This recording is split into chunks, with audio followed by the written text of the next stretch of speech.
slaying the dude disguised as another dude. Bring banana.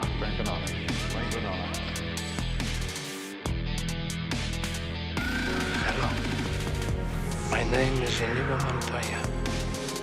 You killed my father. Prepare to die.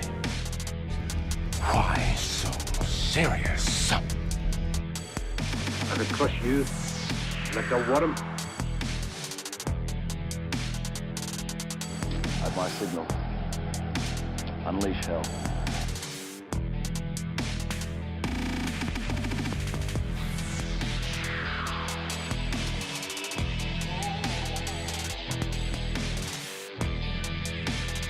Do or do not. There is no try. All right. Hey, everyone. And welcome to Christian Warrior Talk episode number 32 on Monday. It's Monday. It's Monday. And it's, boy, has it been a Monday. So I don't know if any of you guys have heard.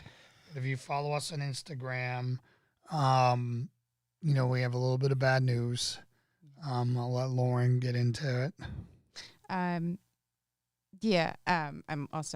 watching the monitor at the same time because Baby B chose the worst night possible to have an utter meltdown at bedtime. So I might be bowing out here shortly, but I wanted to be here to share the news with Jason.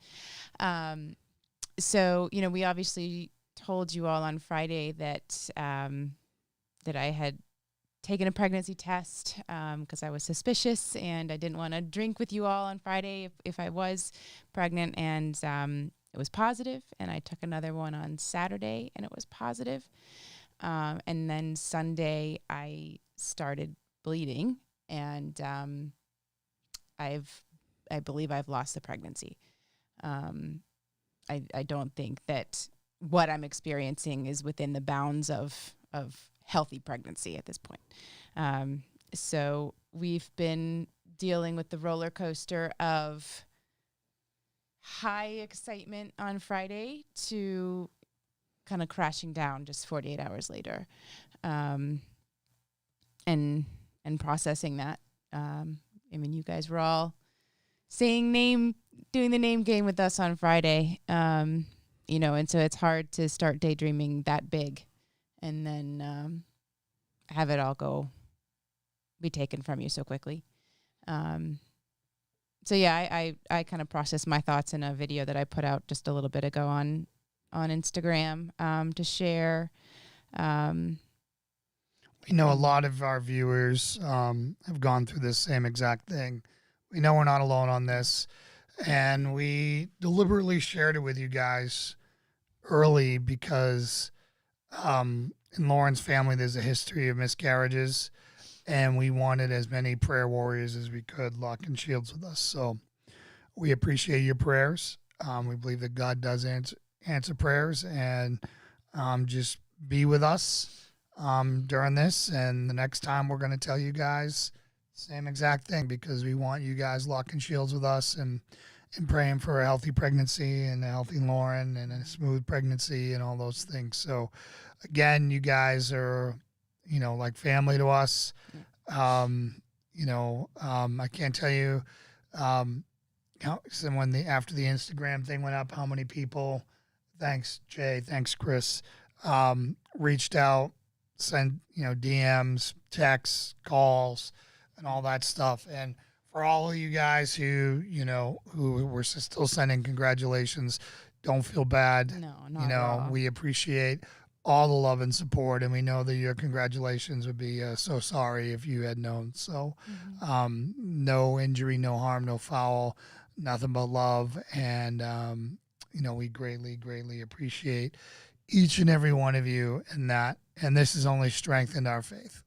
Yeah. So, you know, I think it's, I tried to kind of dive into finding some sermons that would kind of help me make sense of things, just to see someone who's a little more articulate kind of in the Bible, kind of trying to talk about miscarriage and loss like this.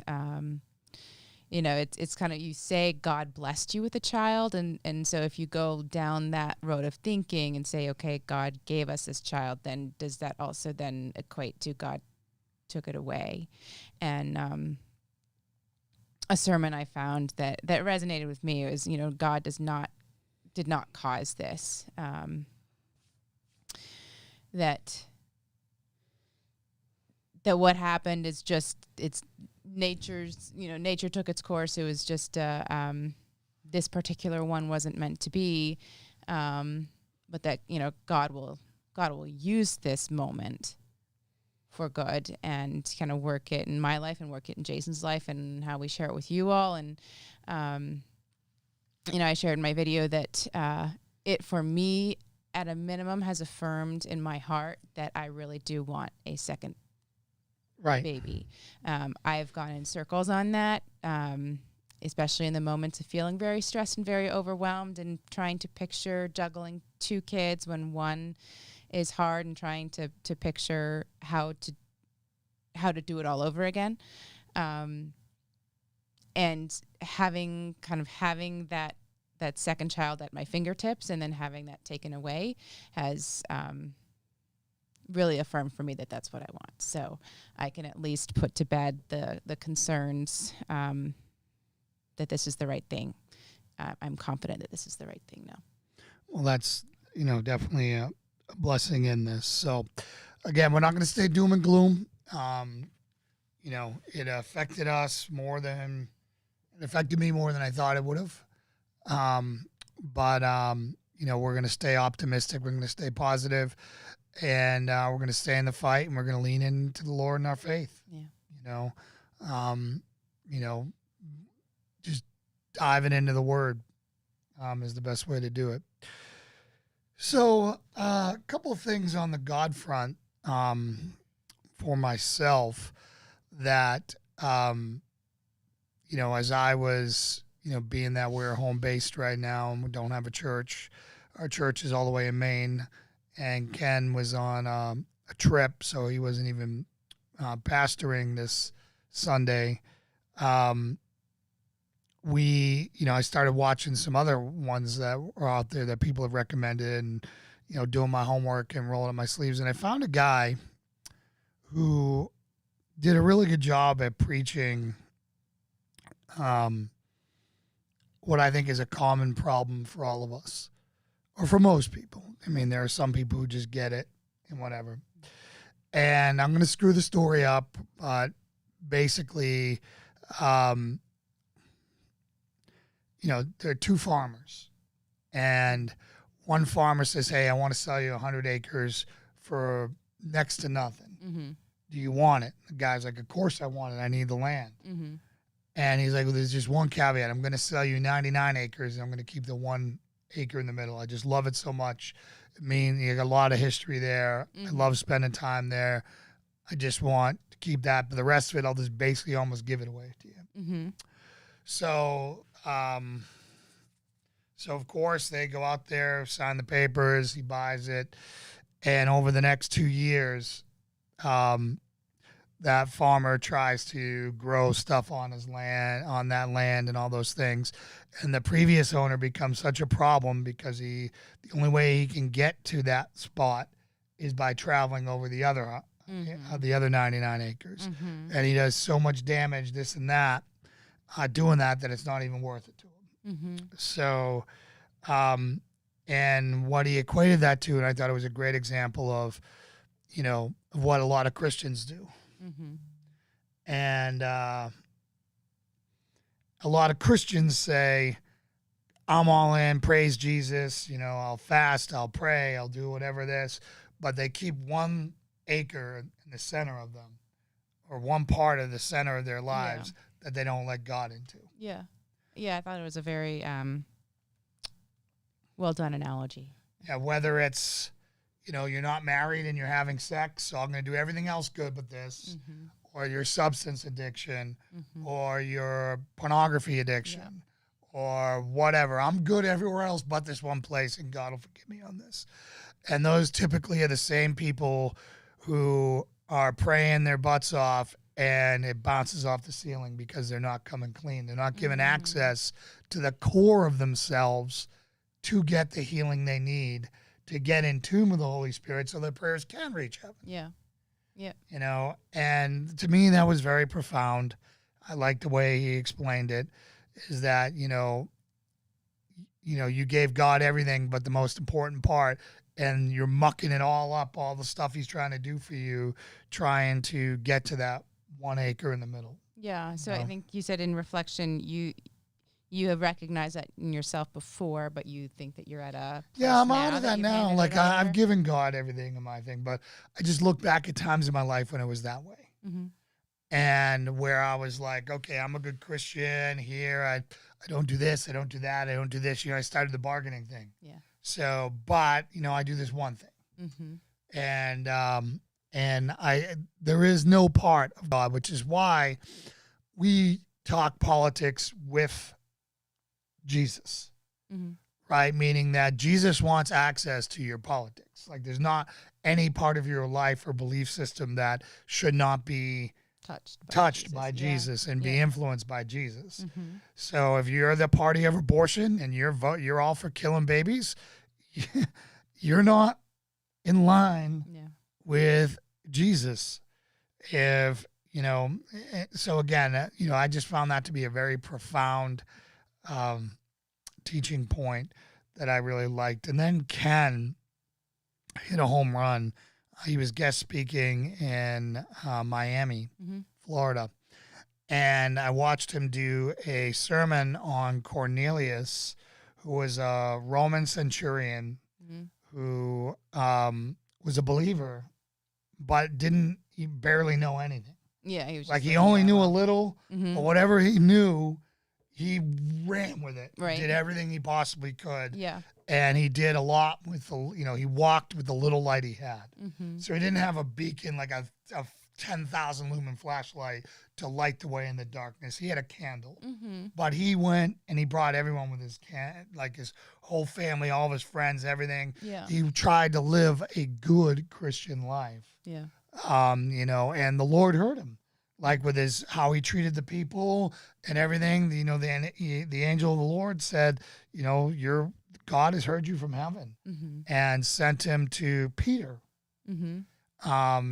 And Peter came and told him what he was supposed to do and all that stuff. So again, so many of us, in our religious, in our Christian pursuits, particularly atheists, who want to know every mystery out there, that they get hung up on all the darkness instead of really diving in with the light that they have.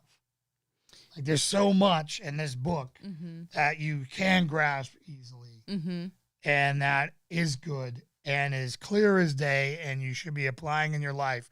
Why are you tripping up on X, Y, and Z? Yeah, I mean, Jonah and the whale, or whatever, right? Like, do you need all that clarity? And I think, and one of the things that he said to me, again, to back up to the original thing that I was saying about the real estate in the middle of your heart, is he's like, if the Bible is still black words, black letters on a white page, you have unsettled business with God that you need to fix so that it'll turn into something else for you. Okay. And I have 100% experiences. I've experienced this where I've read stuff and I'm getting nothing and I'm just skim reading it to the point, and then I'm just sitting there and just like, holy smokes. Yeah. And then something just makes itself apparent to me. Yeah, I've been seeing that in you recently, just the understanding of and the appreciation of the context.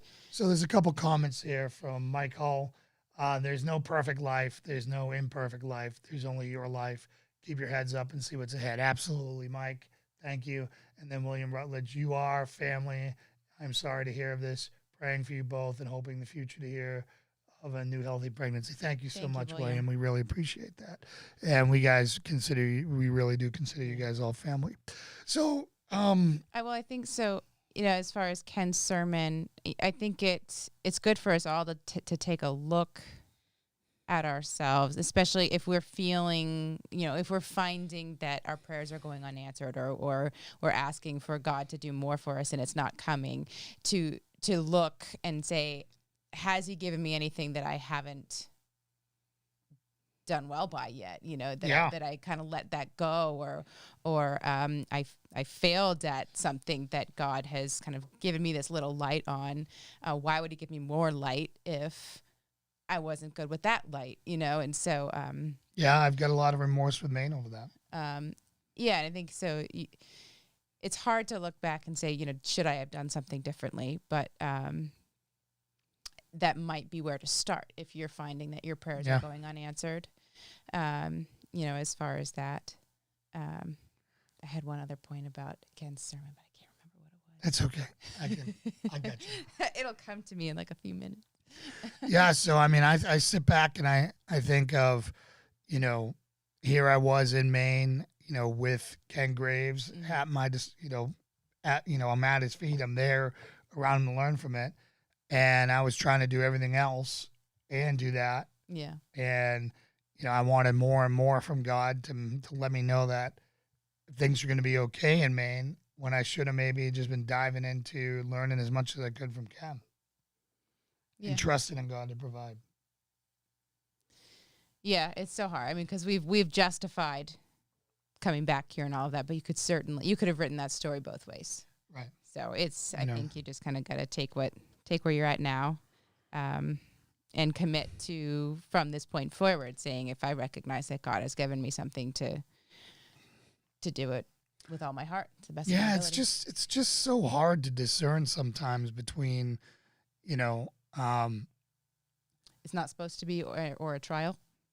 Well, the entrepreneur and the no quit attitude of the SEAL teams, and that we're all raised with. Don't be a quitter. Go out there, achieve, work your hardest, you know, never quit. Right. And then, you know, doing that against with God, which is, you know, sometimes the opposite, right? You know, you're not supposed to force things because they're not supposed to happen. Yeah. You know, like the one thing I've learned from all the last year plus of our life now is not to force things, that to do your due diligence, prepare, cue it up, put it in God's hands, and when it happens, you go. But if it doesn't, you don't. Yep. I think the move that we're doing right now is we're walking that out. Yeah. You know, I'm not stressing nearly as much as the other times. Chris, I'm trying to pull that link up for you now. It's on his Vimeo account, on their Vimeo. Prayers for peace in your hearts. God will gift your family with many children. I have 5 beautiful children and love them all. That's Two awesome. might be just enough, but we'll see. Yeah. I have no problem with as many as he wants to send. So. Holy smokes. I've just wrapped my head around 2, so slow down a little bit. We actually, in all honesty, though, we've considered fostering or adopting as well. So we'll see what the Lord provides with our own, and then how else to expand the family. So, yeah, as far as Ken's sermon in Miami, it was on his Vimeo, Calvary Chapel Bangers Vimeo channel. You're going to have to do that part, Chris. So that's all the God stuff that I really had to talk about today. Just that, you know, we're not going to be pushing anything. We're just going to keep plugging away. And if anything, I'm not going to worry about step 452. I'm going to worry about the next step. And I'm only going to take the next step. Not Venmo, Vimeo. Vimeo. Here. This isn't the link to the specific video, but it's the link to their Vimeo page. You got it? So, the other things we want to talk about. Let's talk about Ted Cruz again. So as everyone knows, the media is really ripped into Ted Cruz with him getting caught flying to Cancun with his family. And I've had a lot of conservatives defend him, which I know why they're doing it, because Democrats have done much worse, blah, blah, blah, blah. But the problem is we have to be better than them. And Ted Cruz really, really, really should have been on the ground, coordinating, helping, calling, assisting in any way he could without wasting time. Like, I don't think Ted Cruz should be handing out water. That's a photo op, right? So what does he do? Right, he gets his ass kicked in the papers, and everyone's saying this, and Beto O'Rourke's raising money and doing this, and so's AOC and all these other people, while he's got the optic of flying to Cancun of all places, right? And so he takes a photo op of him handing out water. Yeah, which loading up water into people's cars, and it's like zero sincerity. The moment for that, like whoever his PR crew is, I just want to slap him in the face and say, "Listen, you don't go around tooting your own horn that you put water in cars, right? Like you have other champions for you. Come out there and say what you're doing. But if that's the best you can do as a senator, you suck as a senator. You need to be out there doing big picture stuff. You need to be out there with the police, with the fire department, with the aid stations, with whatever, doing everything out there and not taking pictures, putting water in there after the fact you just got caught trying to go Cancun. It's like leadership 101. And again, it shows you why there's really hardly any leaders in this country, because you lead by example from the front, not from Cancun. Well, and not once you've been called out for it. I think that's where, he missed the boat on the opportunity, and it certainly would take a lot more than passing out waters to for people to believe he's being sincere in the effort. Right. So the next thing we wanted to talk about was a series of active shootings. And Lauren, I know you've got two you want to talk about, one I want to talk about. Yeah. So we just noticed, the one active shooter was really has been our career for the last seven years or so years. And one of the great upsides of COVID is that active shooters largely disappeared, at least the significant ones from the headlines.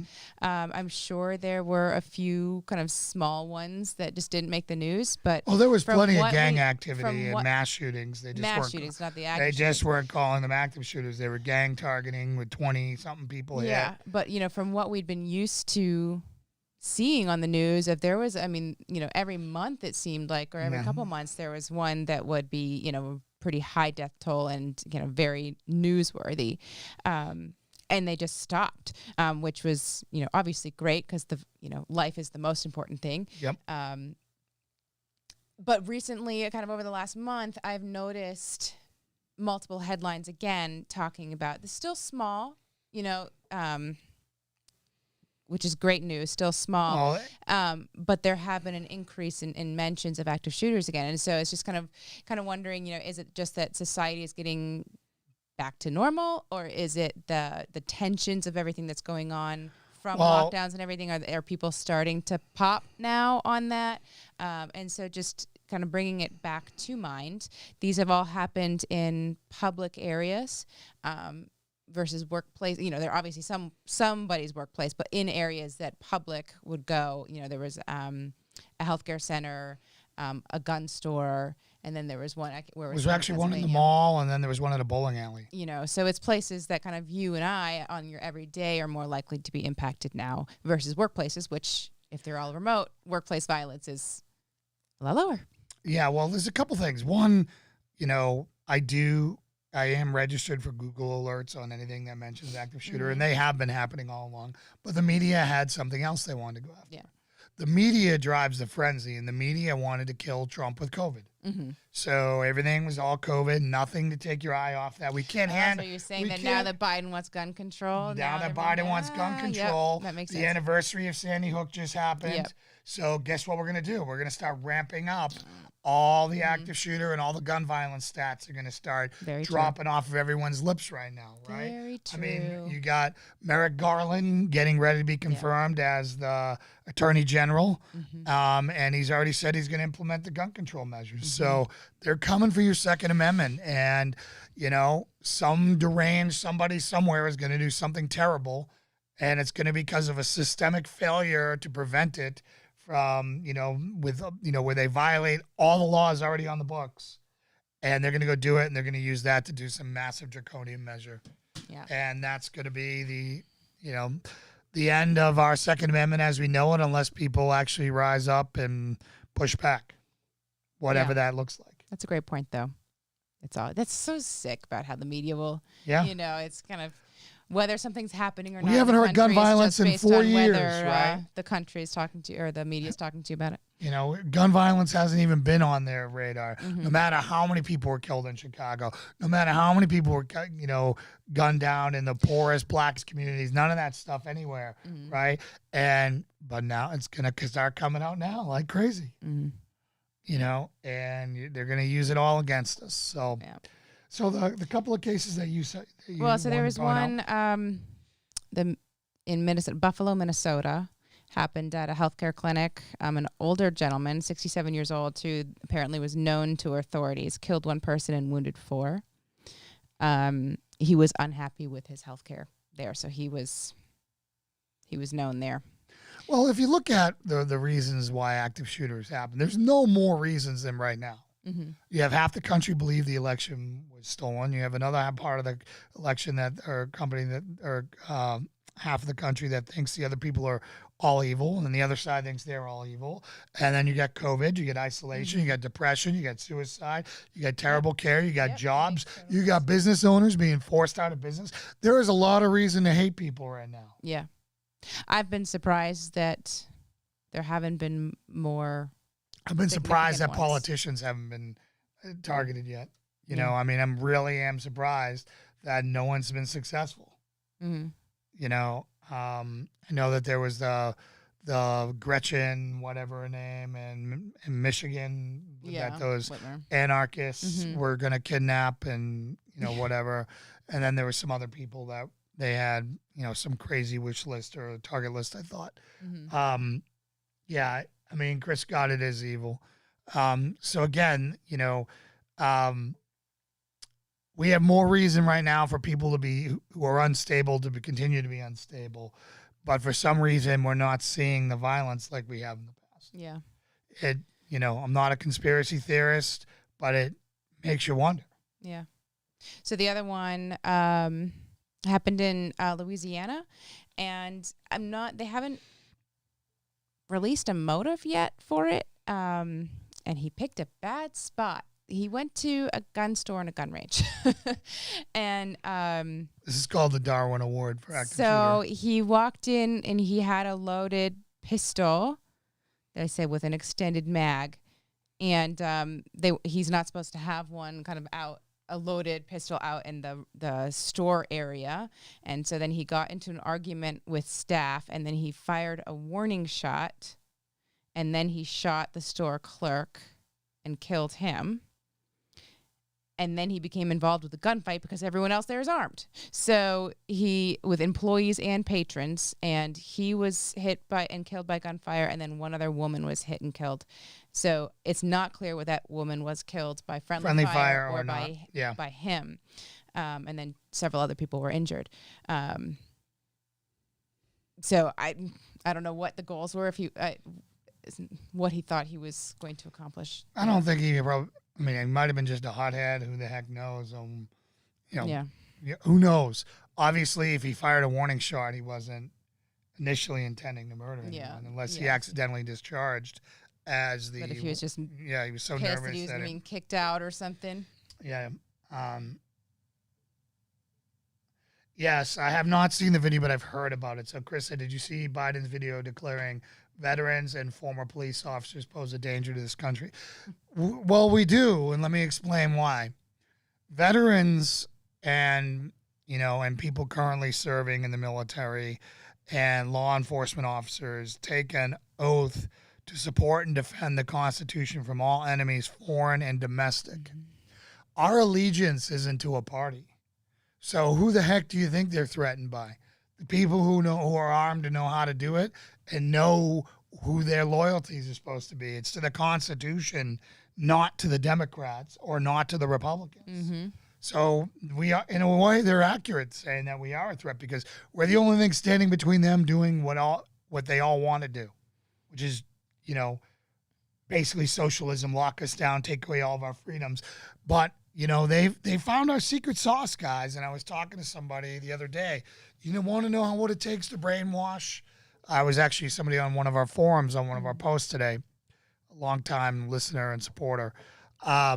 He's like, how do they like infiltrate the military and the officer corps?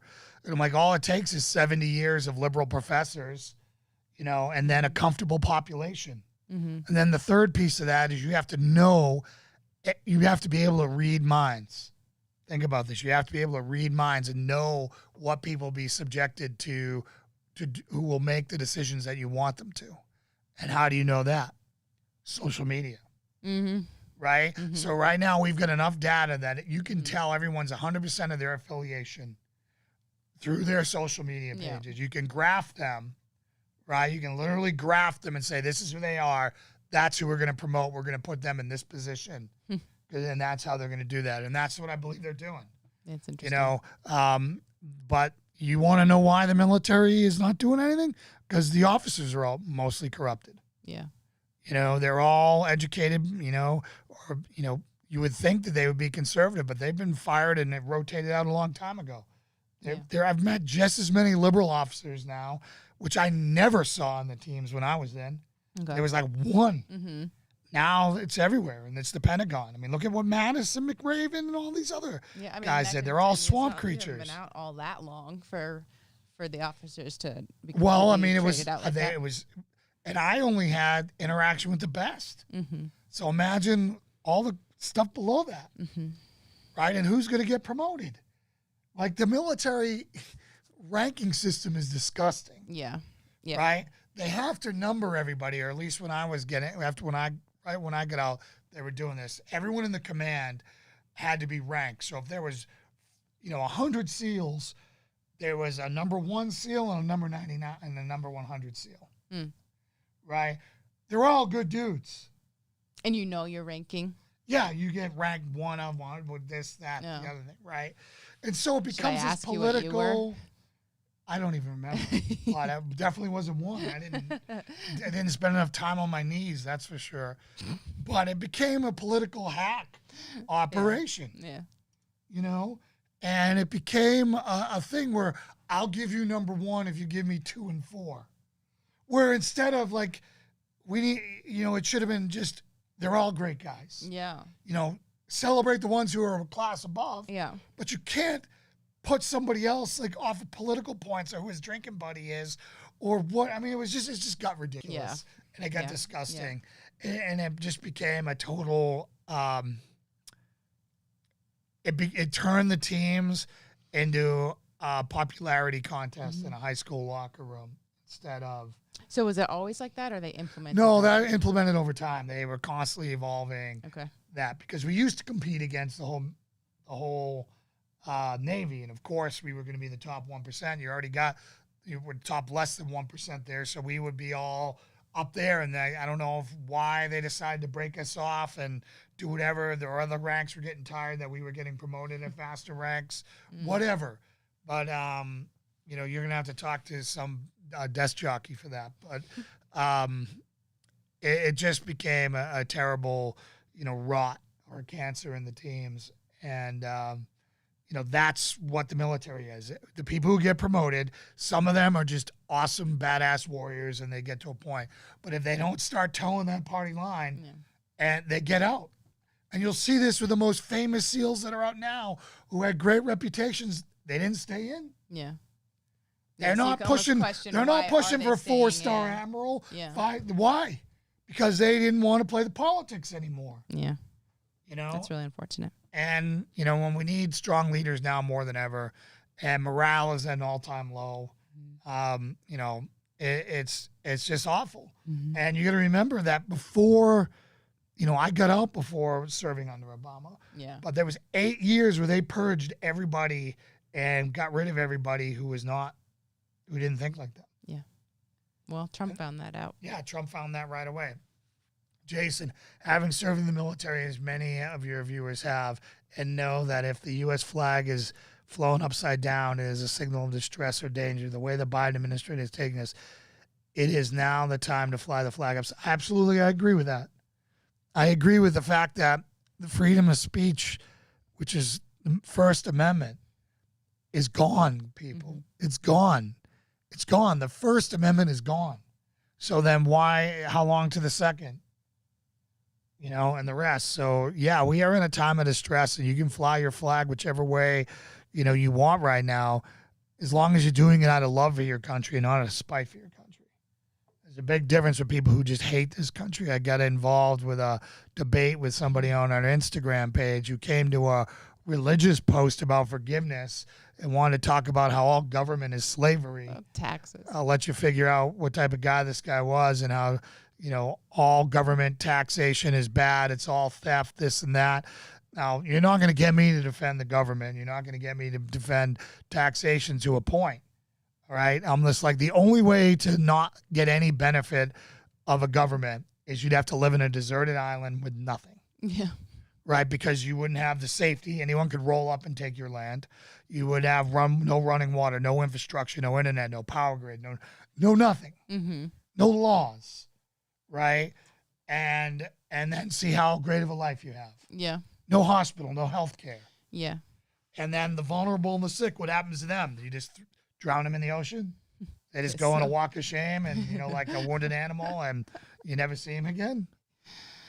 So again, here's a guy who grew up in the most privileged, most just society in the history of the world. Yeah. And all he can see is all the flaws. Yeah. I just like that he called your understanding of things rudimentary. Yeah, I have a rudimentary understanding of economics because, I actually said that we're heading in a bad place. I'm glad to see you have a rudimentary understanding of it. Great. I'm glad you can say words like rudimentary when the rest of his page was ridiculous. So anyways, and then his other favorite word was ironic. Mm. He had about 1,000 memes that had moronic on his page or ironic on his page. So, I said, wasting your time. I did. I just said, this is a post about forgiveness. I'm all set. I'll forgive you for wasting my time and move on. Well, and what it turned out is he was anti-cop. He saw that I was pro-cop, and he was trying to take me down a logic path to where I would condemn all police. And I'm not going to condemn police. It didn't work. No. Yeah. He's pro-Second Amendment. That's the one thing we have in common. So. It's a good place to stop. Yeah, exactly. So the next thing I wanted to talk about was, the gun control that's coming your way. There's not a lot of ammo out there. There's not a lot of stuff to buy out there. So hold on to it. Get what you can. And again, move somewhere that's going to fight for your rights because keep to all my Democrat, New Jersey, New York, Michigan, Connecticut, Rhode Island, people, and I would even say New Hampshire and Maine, this is coming your way, and Vermont. The blue is right there at your door. They're going to come take your stuff. Mm-hmm. And I think it's going to be, why do you think they're keeping up the military compound around the Capitol? Yeah, that's very true. If they thought they were going to be loved and supported by people, like if you didn't believe anything went wrong with this election, right, or if it was stolen or not stolen, they sure as hell are acting guilty as heck. Mm-hmm. They're doing everything a guilty person would do. Yeah. Right, we're guilty, so let's bring in the military to protect us because if any of this gets out, people are going to lose their mind. That's exactly what they're afraid of. Yes, under the guise of the bad guys. They're the bad guys, right. Yep. So they invented a fire extinguisher caving in a police officer's head to try to get Trump out of office, and it worked. And how many Republicans ran away from Trump when all that turned out to be a lie? The guy who died of a stroke at home of natural causes. Yeah, I mean, that was one piece of what they are claiming to be so. The rest of it was ridiculous. The rest of it, like there's cops, like there's no way they're going to get convicted. There's no way they're going to get convicted. They're all going to get sued in the extinction. 2 Capitol police officers who committed suicide, and they were the ones letting people in. Yeah. So, I mean, what kind of mixed signal? How many of those people didn't even know they were breaking laws? They got cops letting them in. Come on in. This is the people's house. whose house? The people's house. Where's everyone going? Cool, let's go in. I've never been in. Yeah, I think it's the You destruction. know, it's the and people stuff. who are in the front smashing stuff, Yeah. obviously. But if you're on the back of 10,000 people going through, you're not going to know. Yeah, going in and sightseeing. Yeah. You know what I'm saying? Mm-hmm. And it's just, I mean, if you've seen the videos in there, the cops are just like chilling with them. Yep. Except for that one black lieutenant who smoked the unarmed, female Air Force veteran. Which we still don't know anything about that. No. Which shows me it's a cover-up. If it was legit, right? If it was totally legit, we'd have his name, we'd have his stories. Mm-hmm. Here's all of his accommodations. He's Officer of the Year. He's blah, blah, blah, totally legit. Mike Pence was in that hallway, etc. You don't think that they would come out with that information, even if it's a stretch, or come up with something, because that would then make people feel okay about it? I mean, because they have to know that by not putting any information out, that it looks Either there's too much of a suspicious. paper trail and they can't do it. Mm.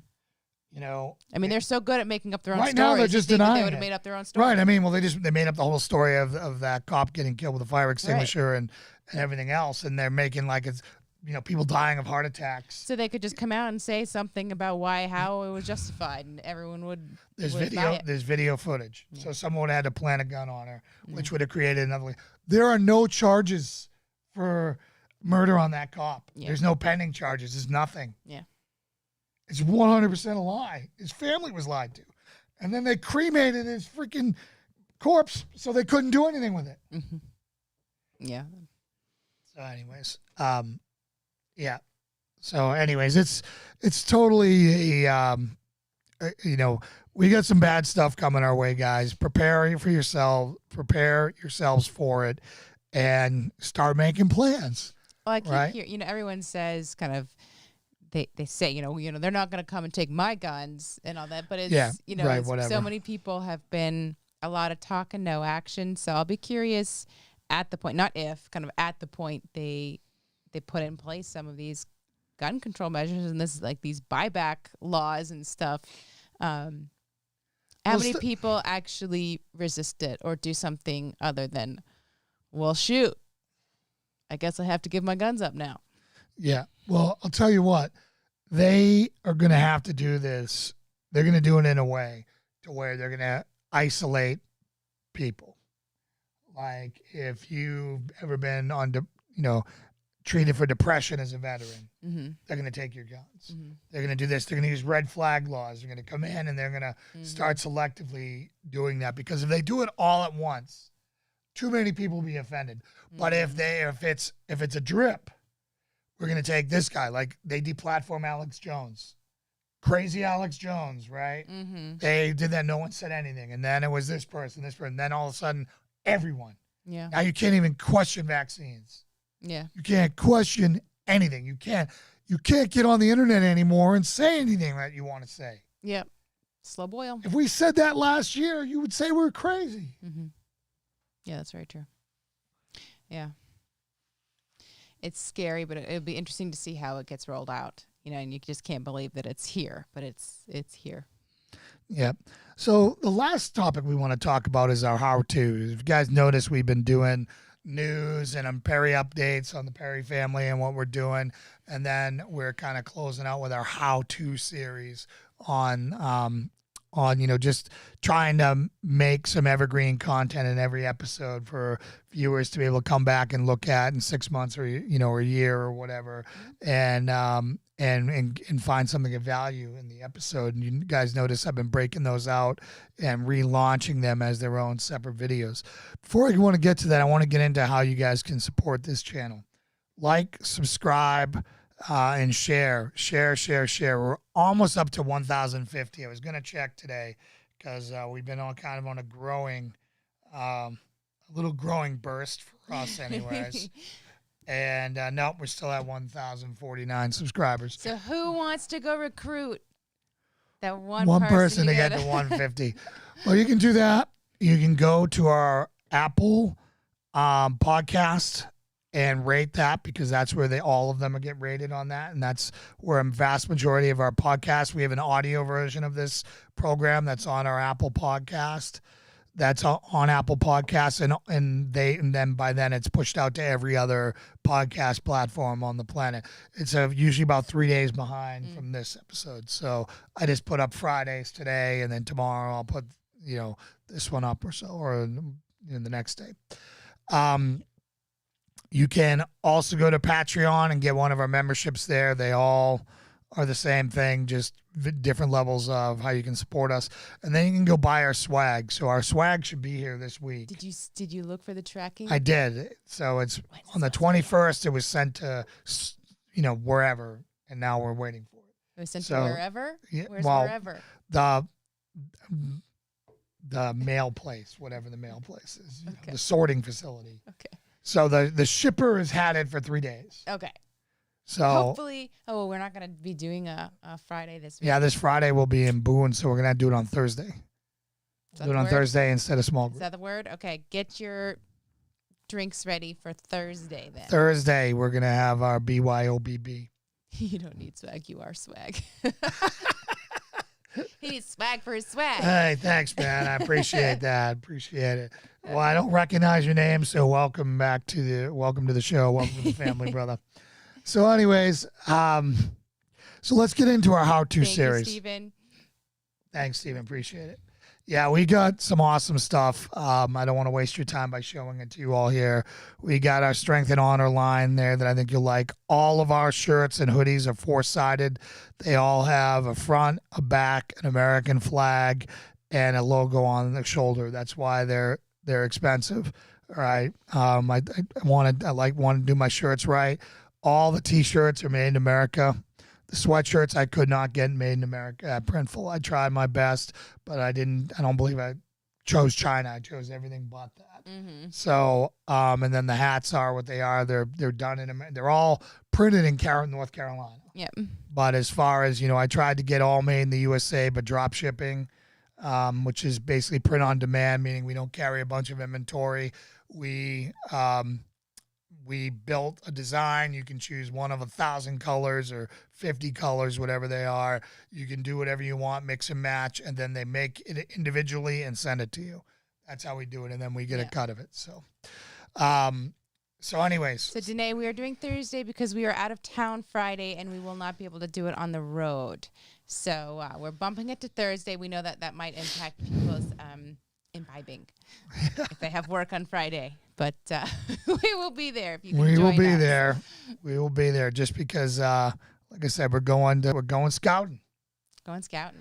Going scouting for a new place, for a new pad. Yeah. New rock to lay my head on. So, all right. So what's the how-to series? So we and we saw an article today about it was a story in Florida. A girl was rescued. Fortunately, in a motel room.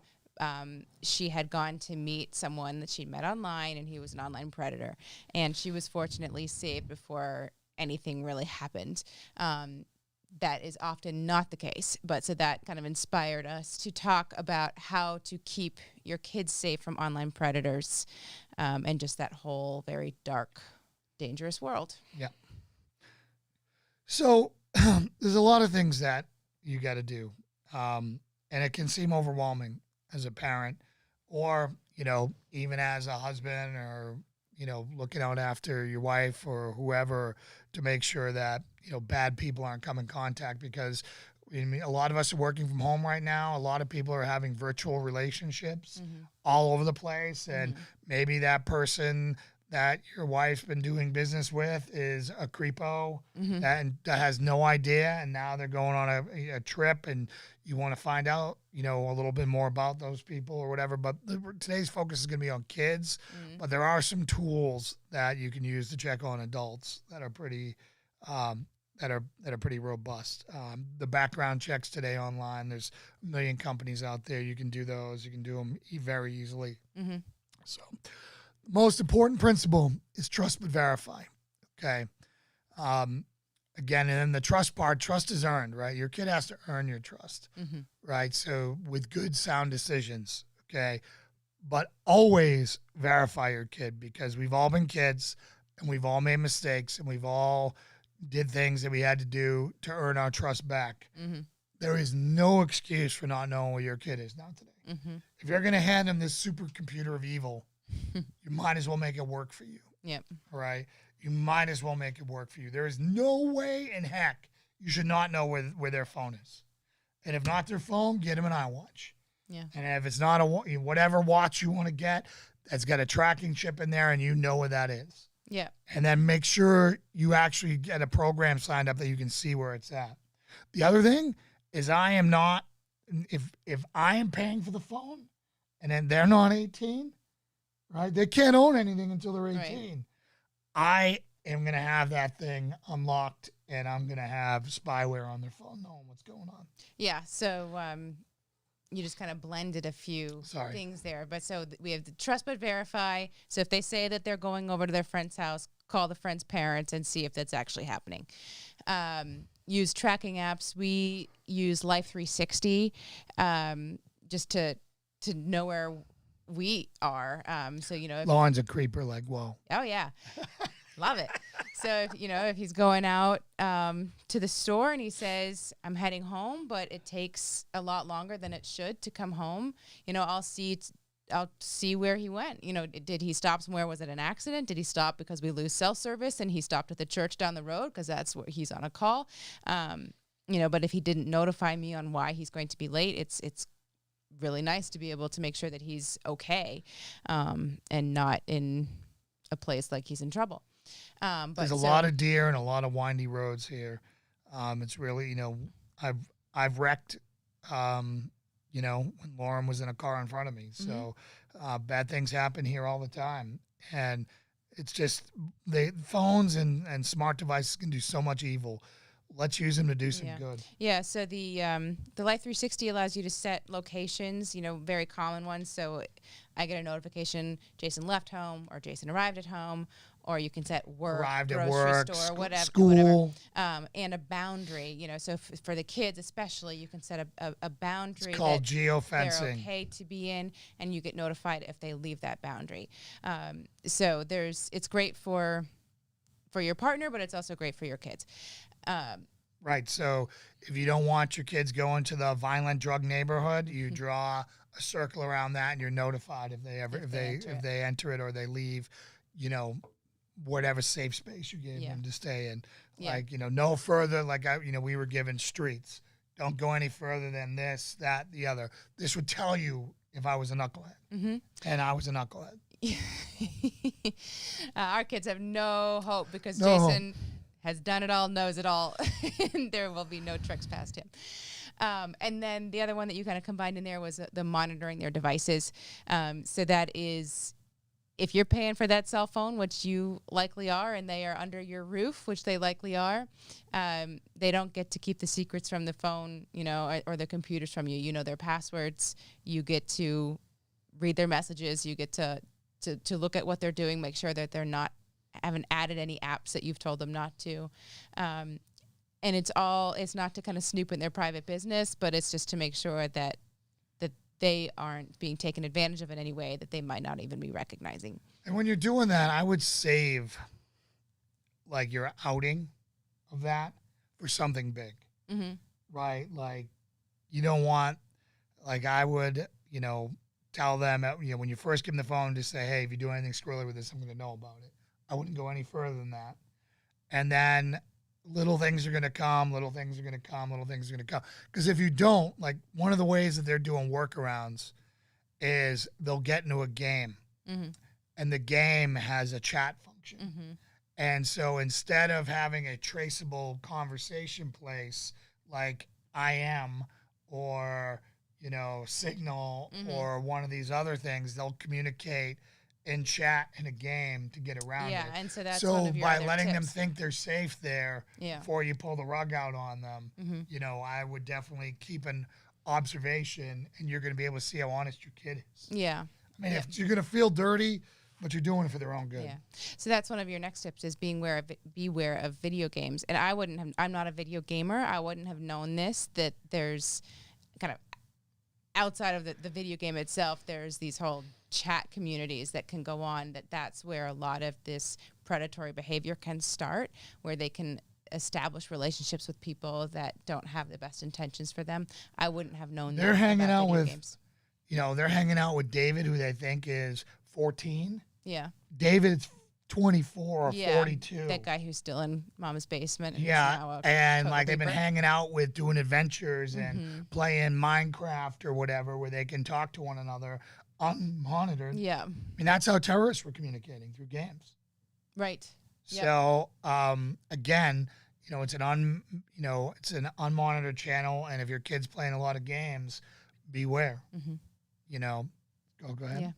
I think one of the next kind of most important ones is so many people shelter their kids and they don't want them to, be scared of the world and be scared of people. So they don't educate them properly on the risks and, age appropriate, obviously, but you have to start young in ways that are appropriate and then become more and more clear on what the risks are as they get older and teach them about what predators are, what to look for in an online relationship that is not healthy, which most of them aren't.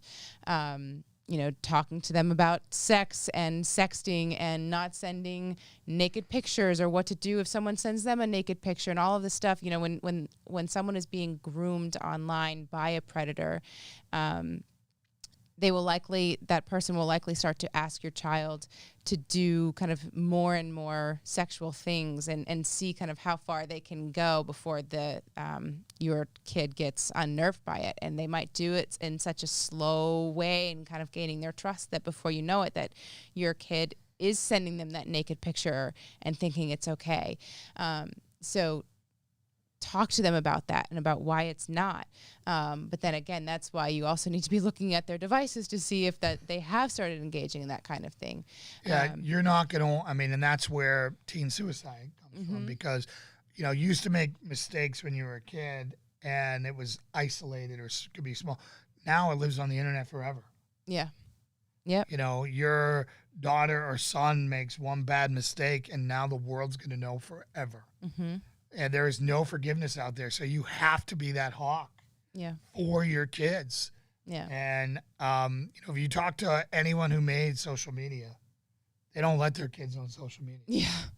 Yeah, that should tell you. Tell you everything you need to know Yeah. about social media for kids.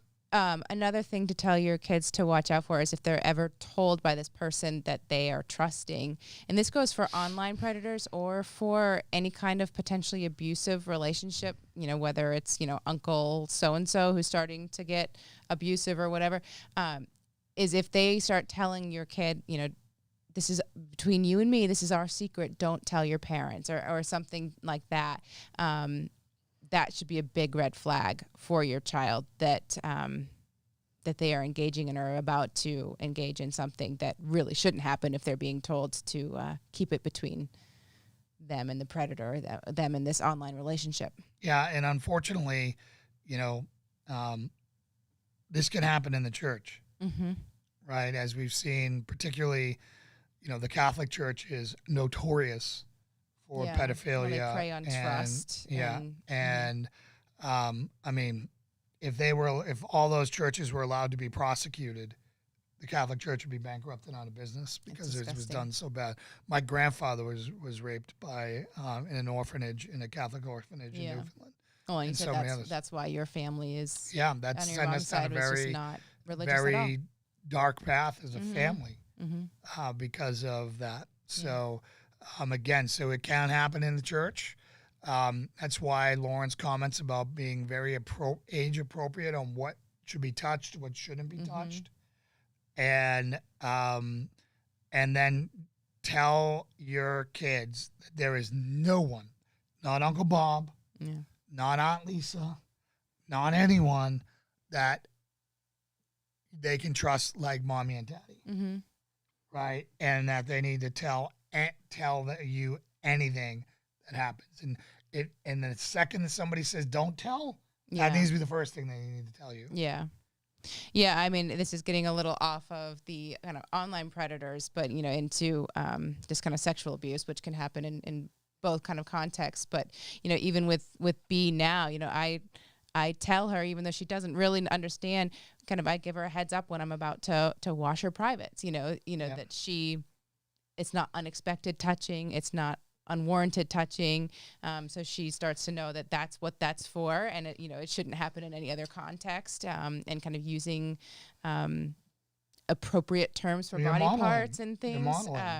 And as she gets older, we'll start to kind of work in conversations about when it's okay for mommy or daddy to have to touch kind of those parts and when it's not okay, and especially for no one else. So it's all things that they're uncomfortable. People don't like to talk about sex and sexual parts, and especially in the context of abuse, but you certainly have to. What else you got?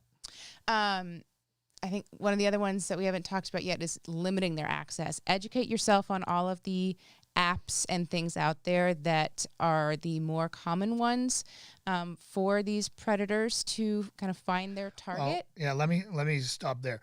Your kid should not be installing any app on their phone. You should have to install it for them. Mm-hmm. Period. Mm-hmm. That way, before you install it, you can get on there. There are plenty of forums out there, parent forums online, predator programs and all that stuff. And Snapchat is one of the worst. Yeah. Those kids think that the stuff vanishes. Yeah. It doesn't. It vanishes in the Snapchat app, but if they're recording their screen, there's nothing. Yeah. It's right there. Yeah. So, so again, there is, sex trafficking, despite all the technology, despite all the companies that are out there doing it, it is happening, and a lot of it starts with online, and then they're gone. Yeah. Know their social groups and influences. So they're in this article that kind of inspired talking about this today. There was a comment that this 13-year-old girl had a friend who knew that she was going to meet someone that she met online and didn't tell anyone, didn't think anything of it, and didn't tell anyone. So make sure that you know who your kids are friends with. Make sure that they're also properly educated. Talk to their parents about it, and either ask if they're okay with you talking to the friends, or get together as parent groups and talk to them, because it's one part of it if your kid is educated, but if they are constantly around and influenced by kids who are not, they could still get into trouble or have their friends cover up for them or anything like that. This is where it really helps to control who they socialize with, because parenting styles are completely different. We all grew up with kids' parents who were alcoholics, drug addicts, whatever, let their kids do whatever, and that's where we all hung out. Yeah. Right? Yep. And they could do whatever they wanted, and we could drink over there. We could do whatever. It wasn't a big deal. Mom worked nights, whatever it was, and parents were clueless. Right? So you really need to plug in, and you really need to do your homework. And if you need to run a background check on someone, right? If your young daughter or young son's about to start hanging out with some dude and his dad, run the dad. If the dad's a pedophile, be like, eh. Yeah. So, I mean, that's just... I wish you could do the benefit of the doubt, guys, but unless you're really wired in a small town where you know everyone's business before you do that, because it was a small town and you know everything, right? That's not the case anymore. Yeah.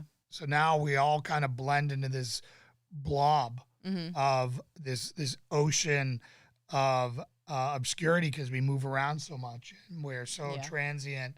Yeah. No one really knows anything, and people reinvent themselves over and over and over and over and over again. Yeah. But that's why we have these tools, and there's programs out there that you should be doing to make sure, Watchdog, what is it, watchdog.us? Yeah. Is a great place to check for, sexual predators in your area. It will light up your map like a Christmas tree. Yeah. We've covered that countless times, but it's always good to put it out there to new audiences. We always do that. So, but when you move into a new area or you're looking to move anything, go to the sex offender registry and see if there's a reason why that house is such a good steal. And then I just have two other ones. So one is, how your kid acts. And if they start acting differently, take note of that. It might be that they have started establishing some relationship that you don't know about. If they become more secretive, more withdrawn, on their device more. So just if they start acting in a way that kind of raises a red flag for you, investigate it. Don't just assume that, they're in a different age or, it's just some stage. Look into it and make sure that they're okay. And then the last one is, especially for when you have, younger kids and everyone takes like the cute naked baby pictures and posts them online, or the toddler butts or things like that. There are creepos out there. There are It's disgusting. people who are taking those photos and they are doing gross things that you don't want to think about with the image of your child. So don't. And a lot of people will put those little stickers on, to cover up private parts and things like, emojis or whatever.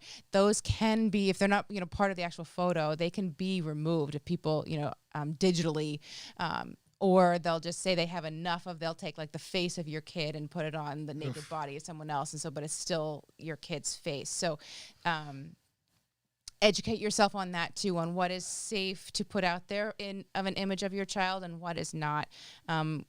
Doing it in ways that it's a lot harder for that photo to be manipulated or put in kind of a sexual way, the better, so, as cute as those little naked baby butts are, don't post those. And if you see anyone doing that, try to educate them as well, because that's the step one. Best case is that best case in the bad scenario is that those photos are used in ways that you don't like to picture. Worst case is someone now knows about your kid and becomes a stalker or becomes attracted to them and specifically and tries to target them in other ways. The most important thing I can tell you is that your kid is going to make bad decisions. And you're going to trust them way more than you probably should. Mm-hmm. Not because they're going to try to mislead you, but they're going to be naive. Yeah. All right. There's a lot of, YouTube videos out there of guys who walk up to like a mom who's out there and say, do you think your kid would walk off with me? And they say, absolutely never, not. Never. All right. So we have your consent to this. Yeah. And then next thing you know, they're getting in a car with a puppy. Mm-hmm.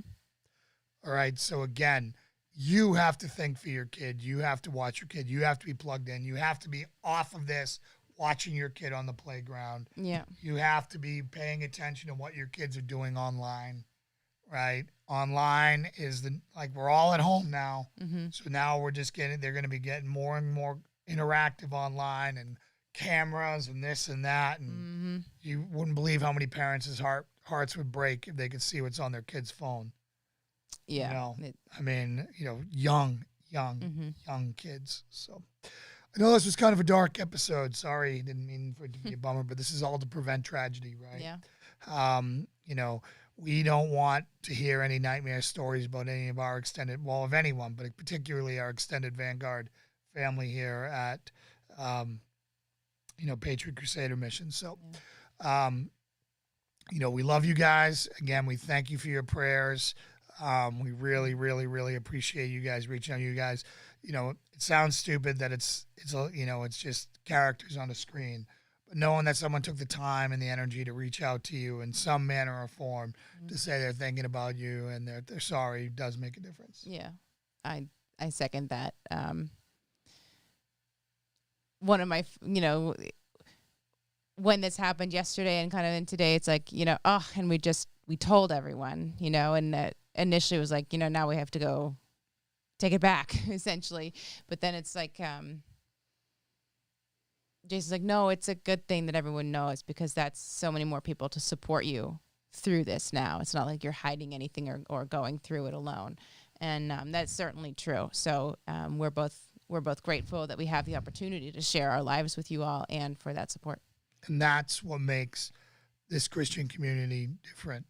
We are there for one another. We will be there through the ups and downs, guys. So, and that goes for all of you. If you guys are in a dark place, a sad place, reach out to us. Come to our prayer group on Thursday nights, whatever. We're there. Reach out, text, however you want to do it. So that's all I got for you. So I'm going to pray us out. Or Lauren, why don't you pray us out tonight? Oh, no. Yeah. No. Yeah, go ahead, babe. Oh, geez. Okay. I don't normally do this, guys. All right. Dear Heavenly Father, thank you so much for this time that we had together, for the fellowship, and for everyone that we love and know, if just through this show, that they spent the time with us, for the opportunity to share our lives with them, our struggles and our pain, and this recent loss with them. And thank you so much for the love that we've received from everyone here. We are so grateful for all the blessings that you have given to us, and the blessings that we hope that you are giving to everyone out there in our community as well. And please just continue to be with us and be with everyone who's listening tonight, and reach into their hearts and meet them where they are, and with whatever they are struggling with that they may not have shared with anyone yet, and give them that encouragement to share it and find a shoulder to lean on if they need that as well. Thank you so much in Jesus' name. Amen. Amen. All right, Lauren's first big public prayer, praying for peeps. You know, all right. I'm so proud of you. All right. All right. All right, everyone. God bless you. We love you.